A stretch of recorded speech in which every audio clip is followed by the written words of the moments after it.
Mula June 1 hanggang June 8, karagdagang 49 na kapangpangan galing abroad na ang umuwi sa kani-kanilang pamilya matapos magnegatibo sa COVID-19 test. Sila'y bahagi ng Balik Pinas, Balik Pampanga program ng provincial government.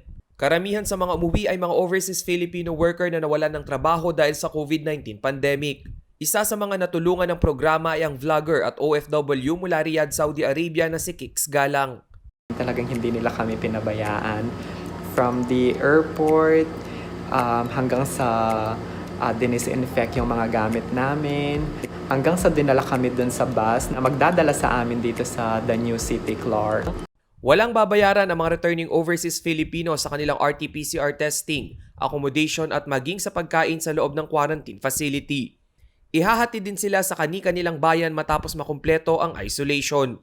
Para sa iba pang kabalen na nagnanais umuwi, maaaring bisitahin ang www.balikpampanga.ph at ilagay lamang ang mga hinihinging detalye. Isang confirmatory email ang ipadadala sa oras na maging aprobado ang iyong aplikasyon. Para sa mga OFW, kinakailangan ding mayroong maipakitang certification mula sa OWA. Pinapaalalahanan din ng lahat na magparehistro 10 araw bago ang napiling air flight pabalik ng Pilipinas. Sa kasalukuyan, 4,475 na kapangpangan na ang natulungan ng naturang programa. 142 ang nasa quarantine facility at 433 naman ang ligtas nang napauwi. Rainiel Pawid, CLTV News.